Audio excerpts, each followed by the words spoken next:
Hi, everyone. I hope you're enjoying your 2019 so far. Look to make this a very short and sweet video, but packed with a lot of information. Obviously, you all know that we're moving our annual meeting to June of this year, and excited about being back at 502 East in Carmel and all the great presentations that we have in store for you.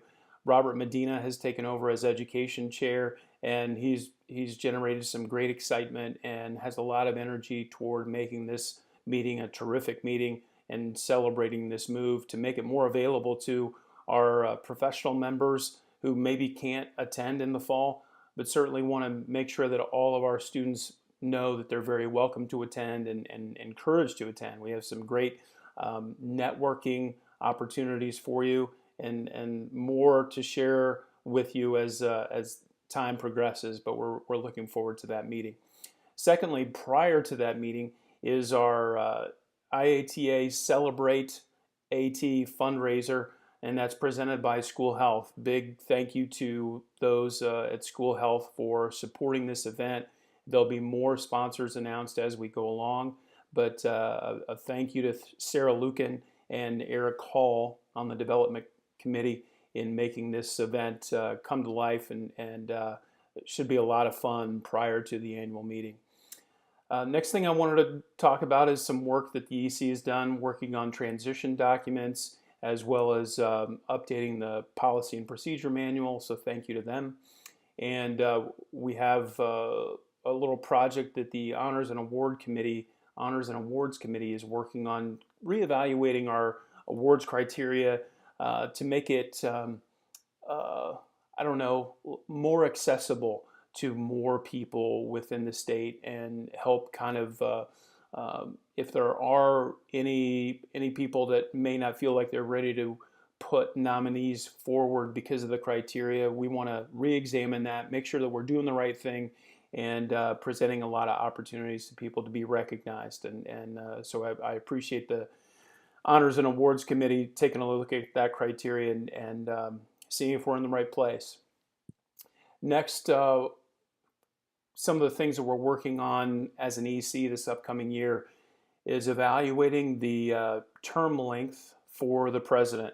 And that's not an indictment on me, or maybe it is, but really my whole effort in trying to take a look at that, a good hard look at that is the 6-year term that a president has, is that a hindrance or a barrier for people putting themselves out there as a nominee for president? Quite honestly, I think 6 years is a barrier, and it keeps people from being part of the process. And we're looking at ways in which we can re-examine the term length. And if we stay at 6 years, we stay at 6 years. But I think 4 years is probably a more palatable term, and we're looking at ways in which we can make that work and be fair and represent our state well, as past presidents have done many times. So that's being looked at. We're looking at finalizing our AT public awareness campaign for the 2019-2020 academic and athletic year. And you may be familiar with all the work that's been done in several states, Oklahoma leading that effort in safety in football. Well, we wanted to expand that and really take it throughout the year. So we've got some great people working on a real toolbox using some of the NATA information and providing that to our membership here before the academic year gets rolling. And certainly that'll come out. We feel like it's going to be June. To make sure that we have that in place, and had some great conversations with the IHSAA and others that are going to be behind this as well. So look for more information coming out from that. I want to refocus our attention to the areas of emphasis that I started with during my term, as well as the IATA action words, and we'll include those in this video as well, just for your recall. And then we've also got great energy around our state advocacy day. University of Indianapolis folks, Jessica Jocham and her leadership, as well as other programs around the state. Our students are going to be very active in that advocacy day. I'm looking forward to it. It'll be the first time that I've participated in it, and we look for others to join us around the state. I believe that's March 27th.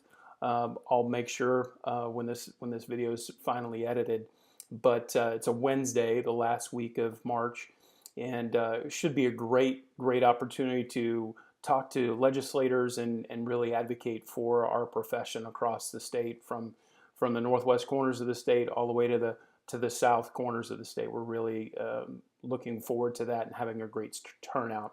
And speaking of legislation, Lucas Dargo and I are going to represent the state of Indiana at Hit the Hill Day in Washington, D.C. And again, that'll be a first for me, and I'm looking forward to sharing that opportunity with Lucas as well as other representatives from around the nation, and hitting our nation's capital and again, advocating for our profession. So looking forward to that. And then lastly, we're re-examining our efforts in third-party reimbursement. Not that we've ever backed away from continuing that effort, but putting some more dollars toward that and really evaluating what that looks like, what our goals will be, what the deliverables will be, and potentially hiring somebody for that effort. So a lot of very strategic, thoughtful discernment is going to go into that, and make sure that we're heading in the right direction still, and have the right people on that bus to move that ball forward, if you will. Big thank you to a number of people, but Jim Miller is doing a great job for us as GLATA state rep, and Jim's been very instrumental in looking at a number of things. Andrew Doyle, from a treasurer standpoint, has been very instrumental in bouncing some things off of as we move forward, and countless others that have either been active as an EC member or on our various committees. I'm just very thankful to be surrounded with people that are much smarter than me, thankfully, and help lead us in the right direction from a profession standpoint. So again, short, sweet, a lot of information to pass along, but wanted to share with you the direction we're headed, the exciting areas that we're pursuing, and re-examining some old things and hopefully massaging them, making them better for the future. Because the definition of its insanity is continuing to do the same thing over and over and expecting different results. And so we want to make sure that we're doing the right thing. So thanks a lot for your time and attention. If you have any questions, you can always reach out to me. 317-341-4871 is my cell phone. I'm very happy to text or call. And then my email is also on the IATA website as well. So look forward to hearing from you. If you have any questions at all, don't hesitate to reach out. Thanks again for your time.